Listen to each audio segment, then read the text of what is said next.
paz do Senhor, meus irmãos da UJOB Plus. Como é que vocês estão? Eu me chamo Lucas Elias e hoje eu estou aqui para falar um pouco dessa série que nós estamos fazendo aqui para vocês, né? Nós já vimos o primeiro vídeo, que foi com o Matheus, com o Ícaro, o segundo, que foi com a Mayan, e o terceiro agora falando de Yahvé, o Deus das gerações, amém? Se você crê comigo, meu irmão, abre aí na sua Bíblia agora, no nosso capítulo do acampamento, Êxodo capítulo 3, eu vou abrir aqui no versículo 12 e vamos ler juntos, amém? E ele disse: certamente estarei contigo, e este será um sinal para ti que te enviei. Quando tiveres tirado o povo do Egito, vós servireis a Deus sobre este monte. E disse Moisés a Deus: eis que quando eu vier aos filhos de Israel, ele lhe disser: o Deus de vossos pais me enviou a vós. E eles me perguntarão: qual é o seu nome? O que eu direi? E aí vem o versículo 14, meu Deus. O versículo 14 diz: e disse Deus a Moisés: eu sou o que sou. E ele disse assim: assim dirás aos filhos de Israel: eu sou, me enviou. Só que, meus irmãos, trazendo um pouco da explicação aqui sobre o que é essa palavra eu sou. Que do original, ela é a palavra Yahvé, ou Yahweh, ou Yahu em outras pronúncias, né? E tá, Lucas, mas como assim? O que era esse nome? Por que desse nome? Meus irmãos, esse nome significa aquele que é, aquele que era e aquele que será. É tanto que mais embaixo nós vamos ver em outras traduções também essa pronúncia, né? E quando Deus se revela ao povo de Israel por esse nome, é um nome íntimo somente do povo de Israel, só o povo de Israel conhecia, né? Nós mais na frente, em outras traduções, por exemplo, quando foi traduzida para o hebraico, ela foi traduzida como a palavra Adonai, né? Como muitos já ouviram falar sobre o que significa Adonai. E quando ela foi traduzida para a nossa linguagem, a linguagem portuguesa aqui do Brasil, ela foi traduzida na palavra Senhor. É tanto que em outras partes da Bíblia, quando você for ler, quando aparece o nome em maiúsculo, é justamente desse Senhor, Yahvé. Ele está falando ali, na verdade, no original da tradução, antes de tudo, era Yahvé. Yahvé, tananã, Yahvé, tananana. Eu acho que deu para vocês entenderem. A maneira e a forma que Yahvé, nosso Senhor, se manifestou e se revelou àquelas pessoas era dessa maneira. Aqui só uma breve explicação para vocês que não assistiram os outros vídeos. Então eu queria te convidar também, se você não assistiu os outros vídeos, vamos lá assistir, principalmente o primeiro vídeo com o Matheus e o Ícaro, que eles vão justamente tratar sobre esse assunto, sobre esse nome Yahvé. Amém, meus irmãos? Vamos lá, abram comigo no livro de Salmos, capítulo 145, no verso 4. Uma geração anunciará a outra as tuas obras e anunciará os teus poderosos feitos. Meus irmãos, com um ênfase nesse texto, eu queria falar com vocês sobre algo que me lembra.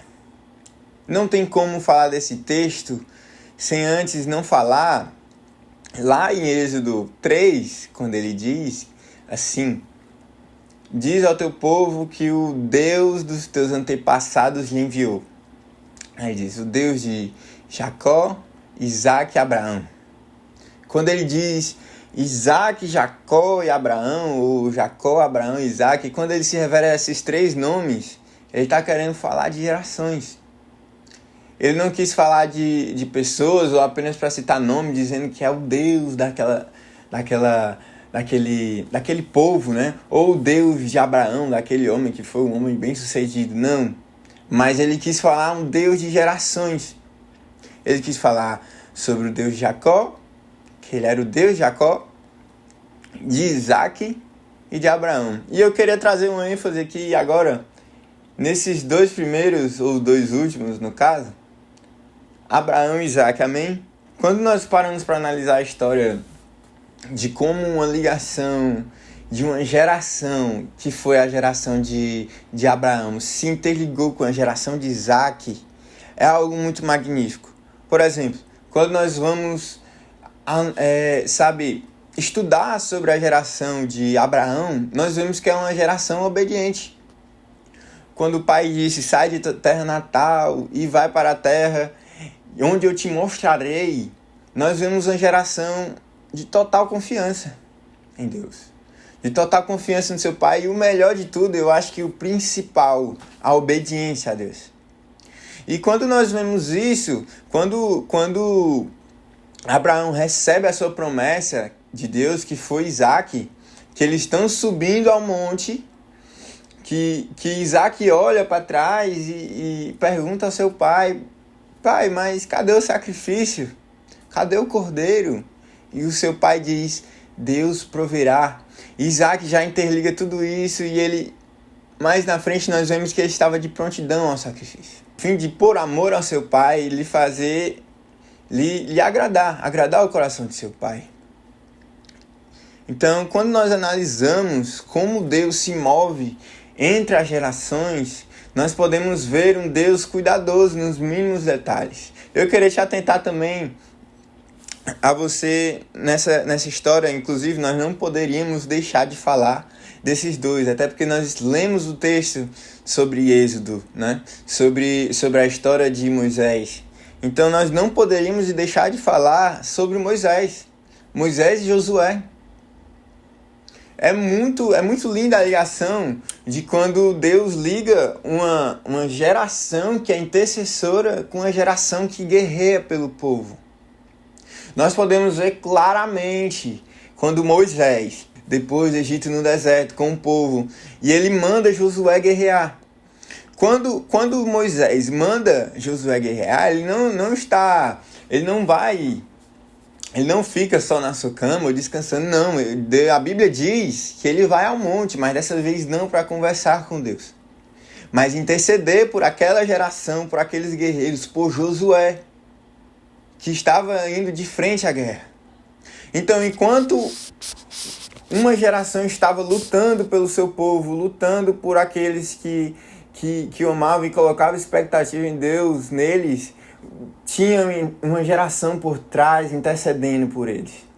Tinha Moisés intercedendo por ele.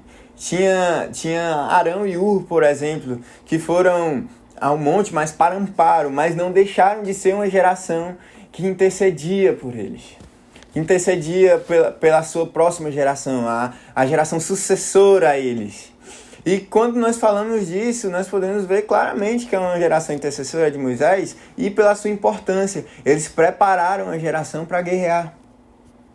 Que é o que nós vemos em todo o decorrer da história de Josué. Nós vemos que a partir dali, Israel foi uma nação vitoriosa em muitas guerras. Queria também trazer outros dois exemplos de gerações magníficas. Que no caso foi Eli e Samuel. Quando nós observamos a história de Eli e de como tudo passou a transcender para outra geração, nós vemos que Eli fazia parte de uma geração que ela estava acostumada a oferecer sacrifícios a Deus. Era uma geração que ela estava devota a Deus. Estava ali com seu coração queimando por Deus, e por isso eles amavam verdadeiramente a Cristo. E quando nós analisamos de como Eli transcendeu a palavra, levou a palavra de Deus, a vida de Samuel, a geração de Samuel, nós podemos ver uma pessoa que teve uma alta responsabilidade. Por exemplo, quando Samuel estava deitado, acho que aqui todos conhecem essa história, né? Samuel, Deus te chama lá no céu. Pois é.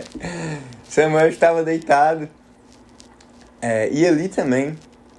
E Samuel ouve uma voz a lhe chamar. Então ele levanta e vai até Eli e pergunta, o Senhor me chamou? E ele diz, não, eu não lhe chamei. Samuel volta a deitar, a descansar. Um pouco mais ao decorrer da história, nós vemos que Samuel, ao ouvir mais uma vez, Samuel, né? Ele se levanta, vai até Eli e pergunta: o Senhor me chamou? Mas aí ele entende.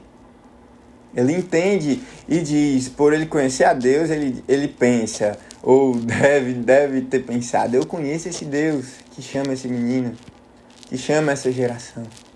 Então ele diz: Samuel, na próxima vez que você ouvir essa voz, você responde: eis-me aqui, Senhor, o teu servo te ouve. Então Samuel, ele vai, deita, e quando ele escuta, ele diz: eis-me aqui, Senhor, o teu servo te ouve. E o que nós podemos ver aqui? Nós podemos ver que Samuel, assim como qualquer outra geração, ele teve sede por conhecer a Deus. Ele querendo ou não, ele quer aprender mais de Cristo. E ao decorrer da história de Samuel, nós podemos ver que Samuel foi uma pessoa totalmente guiada por Deus. Apesar de como nós, assim como nós e muitos personagens na Bíblia, nós guiados pela nossa carne também, nessa luta eterna entre espírito e carne, até que Deus venha nos buscar para ter nosso corpo em glória. Mas enquanto nós não formos a essa glória, nós não teremos o nosso corpo santificado. Então, por essa batalha que foi entre carne e espírito, alguns personagens, a maioria dos personagens, e todos os personagens, na verdade, tiveram alguns erros, né, e falhas. Isso é humano, pois todos nós somos humanos. Mas Samuel, ele era alguém íntimo do Senhor, que ouvia o Senhor. E às vezes, meu irmão, nós estamos sem saber o que fazer. Às vezes nós queremos muito, tocar aquele instrumento, ir para a guerra, porque querendo ou não, vocês sabem que seja em missões, seja numa pregação, seja numa música a cantar, nós estamos guerreando contra Satanás. E às vezes nós estamos num canto e queremos estar lá guerreando, mas, na verdade, Deus ele te chamou para interceder por aqueles que foram à guerra. Às vezes, muitas das vezes também, nós nos encontramos em situações que a gente pensa que não vai acabar, mas ali que está. Às vezes, Deus te chamou para ser uma geração como a geração de Jó, que suportou a dor, suportou a soberania de Deus. Por permissão de Deus, Satanás vai e toca em todos os seus bens, tira todos os seus bens, mas ele não abandonou a Deus, porque ele amava o Senhor. Ele sabia que tudo que ele tinha era por causa de Cristo, e tudo que ele tinha poderia ser perdido, mas por permissão também de Cristo. Ele entendeu que tudo que ele tinha era por causa da soberania de Deus, era pela permissão de Deus. Então eu queria te convidar também, meu irmão, nessa conclusão. Você que vai estar lá no nosso acampamento, ou que vai ver esses vídeos daqui a uns anos ou meses, eu queria te convidar também a conhecer mais esse Deus. A conhecer mais esse nosso Deus. O Deus que se move entre as gerações. Onde quer que nós estejamos, Ele se move entre nós. Tudo só acontece por permissão de Deus. Então eu creio, meu irmão, que as coisas que estão acontecendo nesses dias, as coisas ruins que estão acontecendo com nós ou com você que está em casa, as coisas boas que também acontecem comigo, com você e com todos vocês que estão assistindo aí, é por permissão de Deus. Então eu queria te convidar, meu irmão, eu sei que nesses últimos tempos Deus tem chamado e alertado uma geração para chegar mais próxima a Ele. Às vezes para ser uma geração como a geração de Josué foi. Uma geração que estava à pronta entrega ali para batalhar, para guerrear pelo seu povo. Mas às vezes também uma geração que foi chamada para interceder por nós, como foi a geração de Moisés. Ou às vezes nós não entendemos nada disso, mas Deus nos chama também para ser uma geração como a de Jó, que não depende de bens materiais, não depende de carros ou de cavalos, não depende de um PC gamer ou de uma maquiagem super cara, uma bolsa super cara, da Gucci, por exemplo, para ser feliz. Mas ele entende que a dependência dele é totalmente de Cristo. E eu queria te convidar, meu irmão, nesse vídeo, nessa tarde que agora é, a se aproximar e ir mais fundo no conhecimento de quem é Cristo, de quem é Deus. Amém? Se você crê nessa palavra, vai nos comentários, digita um amém, eu creio. Diz também o que você está achando dessa nossa série. E não se esqueça de se inscrever no canal, ativar o sininho, hein? Deixar o seu like e de compartilhar o vídeo, é claro, né? Não pode esquecer. Então, meus amigos, que Deus vos abençoe. Que creio que Deus tem grandes coisas para nós nesses últimos tempos e você não pode ficar de fora do que Deus quer para essa geração. Você não pode ficar de fora do que Deus tem planejado para essa geração. Amém, meus irmãos? Continuem firmes e vamos para cima. Valeu!